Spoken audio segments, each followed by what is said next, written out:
કઈ માર્યો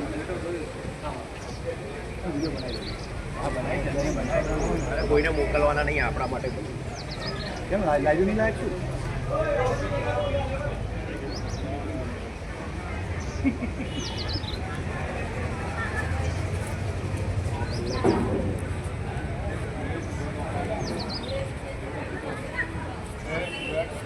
ત્યાં લાઈનમાં પકડજો લાઈનમાં ઊભા કરજો બસ બસ સાહેબ ત્યાં લાઈનમાં કરી દો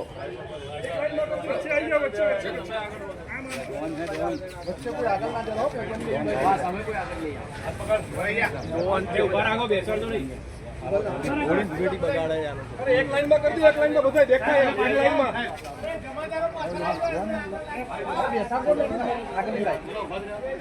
બધાને આગળ લાવો એટલે બીજું બધા આગળ આવે એ બધા એક લાઈનમાં કરી દો દેખાય એમ નીચે લઈ એક લાઈનમાં કરી દો પાછળ ઉભા આગળ લઈ ગયો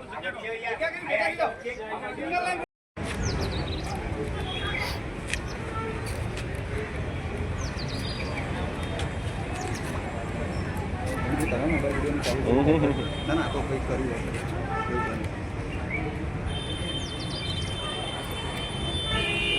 હશે આ બાજુ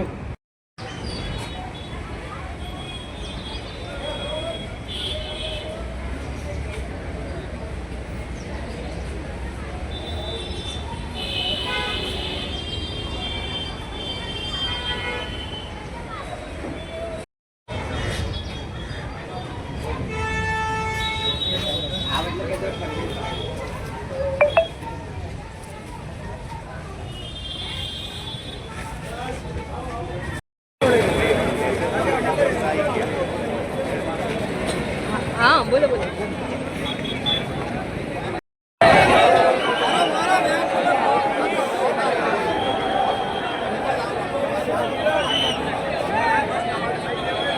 કાકા વચ્ચે આવી ગયા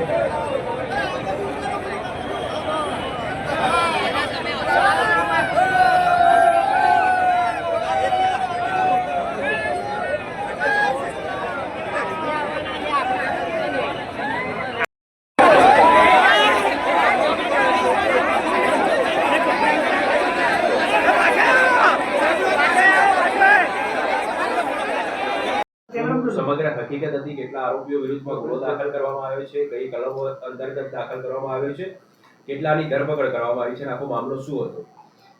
ગઈકાલે રામોલ પોલીસ સ્ટેશનના વિસ્તારની અંદર આરટીઓ રોડ ઉપર મહાદેવ ઇમ્પિરિયલનો જે રોડ છે એ જગ્યા ઉપર લગભગ 15થી 20 જણા જેવા આ અસામાજિક તત્વો પોતાના ટુ વ્હીલરમાં લઈને આવેલા અને ત્યાં એમને આ ઘટનાને અંજામ આપેલો.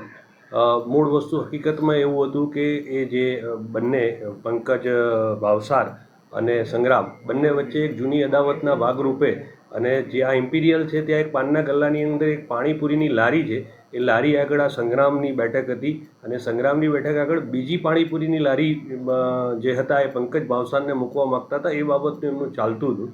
એ દરમિયાન એમને માહિતી મળી હતી કે ભાઈ સંગ્રામ હમણાં તાજેતરમાં જેલમાંથી છૂટ્યો છે એટલે એના ઉપર હુમલો કરવાની એમની ફિરાક હતી એટલે બપોરે પણ એ જલપરી સોસાયટીમાં ગયેલા પણ સંગ્રામ મળેલો નહીં એટલે રાત્રે એની બેઠક આ જે પાન પાર્લર આગળ છે એટલે ત્યાં હશે એમ સમજીને આ સમગ્ર જે ટોળું હતું એ ત્યાં આવેલું અને ત્યાં આવીને એમને સંગ્રામ ત્યાં મળેલો નહીં પરંતુ રસ્તાની અંદર જે પણ ટુ વ્હીલર અને જે રાહદારીઓ હતા એમના ઉપર એમને આ ધોકાને વરસાદને કરી અને આતંક મચાવેલો હતો.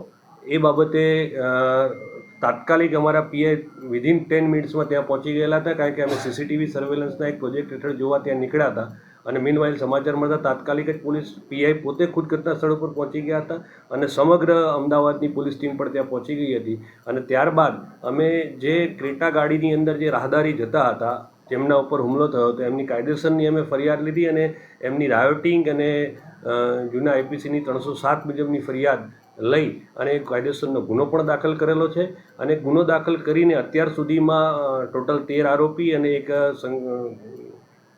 જુવેનાઇલ એમ કુલ 14 જણાને અત્યારે રાઉન્ડ અપ કરી અને આગળની કાયદેસરની કાર્યવાહી ચાલુમાં છે. હજુ જેમ જેમ કારણ કે જે 8 જે આરોપીઓ છે એને નામજોગ ફરિયાદમાં દર્શાવેલા છે અને અત્યારે જે આરોપીઓ છે એના ઇન્ટ્રોગેશનમાં અન્ય આરોપીઓના નામ ધીમે ધીમે ખુલતા જાય છે. જેમ ખુલતા જાય છે અત્યારે હજુ 5 આરોપીના નામ અમારી સમક્ષ છે કે જે પકડવા ઉપર બાકી છે, જેમાં એમાં મુખ્ય કલ્પ્રિટ આજે છે પંકજ ભાવસાર, એ પણ બાકી છે. એના માટે પણ જુદી જુદી સર્વેલન્સની ટીમ અને અમારી LCBની ટીમ અને ક્રાઇમની ટીમ, તમામ ટીમો આમાં લાગેલી છે. સંગ્રામ જે છે, સંગ્રામના ઉપર ઘણા બધા ગુના છે અને પંકજ ઉપર બી થોડા ગુના છે. સંગ્રામના રામોલ પોલીસ સ્ટેશનની અંદર 2 મર્ડરની અંદર એ ગયેલો છે. છેલ્લે એક એના ઉપર 307નો બી ગુનો દાખલ થયો હતો અને એક પ્રોહિબિશનનો ગુનો દાખલ થયો હતો. એ પ્રોહિબિશનમાં જ્યારે નાસ્તો પડતો હતો ત્યારે અમારી ઓઢવ પોલીસે પકડીને એને ક્રાઇમે જે ગુનો દાખલ કર્યો હતો એમાં આપ્યો હતો અને તાજેતરમાંથી જેલમાં છૂટ્યો હતો. આ અગાઉ પણ એના વિરુદ્ધમાં 2 વાર પાસા થઈ છે. છેલ્લા 2024માં પણ આપણે પાસા કરેલી છે. એ જ રીતે જે પંકજ ભાવસાર છે, પંકજ ભાવસારનો લેટેસ્ટ ગુનામાં જુલાઈ 2024ની અંદર એને ઈસનપુરની અંદર એક રાયોટિંગનો ગુનો દાખલ થયો છે, એમાં પણ એ આરોપી છે અને એને બી જાન્યુઆરી 2024માં શરીર સંબંધીને કારણે આપણે પાસા પણ કરેલી છે. અને લેટેસ્ટમાં હમણાં જાન્યુઆરી મહિનાની અંદર આપણે હથિયાર સાથેનો એનો અમરેવાડી પોલીસ સ્ટેશન હથિયાર ધારાનો પણ ગુનો દાખલ કરેલો છે. બાકી ગેંગ હતી તો હવે એમાં વધુ કડક કલમ સાથે કોઈ ઉમેરો કરી અને ગુસ્સી જેવા કોઈ કલમનો ઉમેરો કરી અને ફરી વખત એવું ન થાય માટે કોઈ પ્રયત્ન કરો? ના, ચોક્કસ એ જ દિશામાં અમે રાતથી જે બેઠા છીએ, જેમ જેમ અમારી સમક્ષ આરોપીના નામ આવતા જાય છે એમ અમે એમની ગુનાહિત ઇતિહાસનો ડેટા અત્યારે કાઢીને કમ્પાઇલ કરી રહ્યા છે. ગુનાહિત ઇતિહાસના આધારે એક સિન્ડિકેટ ગેંગ જે એસ્ટાબ્લિશ થાય છે, તો સિન્ડિકેટ ગેંગ એસ્ટાબ્લિશ થશે તો ગુસ્સી ટોક હેઠળની કાર્યવાહી પણ કરવામાં આવશે. જેમ આપ સૌને ખબર છે કે બાપુનગરની અંદર બહુ ટાઈમ પહેલાં આ ઘટના બનેલી, એની ગુસ્સી ટોકની અંદર આપણે ફરિયાદ દાખલ પણ કરી. ગુસ્સી ટોકની આપણને મંજૂરી પણ મળી ગઈ છે અને ગુસ્સી ટોકની અમે કાલે ગુસ્સી ટોકની 5 વિરુદ્ધ ચાર્જશીટ પણ દાખલ કરવાના છે. એટલે જેમ ત્યાં કર્યું છે એમ આપણની અંદર જે ગુસ્સી ટોક પાત્ર થતા હશે તમામને ગુસ્સી ટોક હેઠળ પણ અમે કાર્યવાહી કરવાની અત્યારે ચાલુ છે. વિસ્તારના છે, રહેવાસી અને પંકજ સાથે આ લોકો કેવી રીતે કનેક્ટેડ હતા? મૂળ પંકજ બી વસ્ત્રાલના છે અને આ બી સંગ્રામ પણ એ રામોલના જ છે. એટલે આ લોકો અહીંના સ્થાનિક છે અને આ બધા જે અત્યારના જે આરોપીઓ જે છે છોકરાઓ જેવા છે જેમની ઉંમર નાની છે, મૂળ વિષય વસ્તુમાં અમારા પ્રાથમિક ઇન્ટ્રોગેશનમાં આવેલું છે કે ભાઈ આ જે છોકરાઓ છે એ પુષ્પા મૂવીની ઇફેક્ટમાં છે અને પુષ્પા મૂવીમાં જે છે એ પુષ્પા મૂવીની ઇફેક્ટ હેઠળ આ થોડાક એ કેફમાં રહી અને આ ઘટનાને અંજામ આપેલો છે. કેવી માનસિકતા હતી? આપણે જે ઇન્ટ્રોગેશન કર્યું પુષ્પા મૂવીને લઈને આપ કહી રહ્યા છો, કેવી માનસિકતા હતા? એ માનસિકતા હતી કે આ એકદમ છોકરાઓ જે છે નાની ઉંમરના છે, બરાબર, અને એ આ જે મૂવીની ને એની અસર હેઠળ આવી અને પોતે આવી રીતે લાઇમલાઇટમાં આવે અને કોઈ બોલાવે તો તરત જતા રહેવાવાળા આ છોકરા હતા.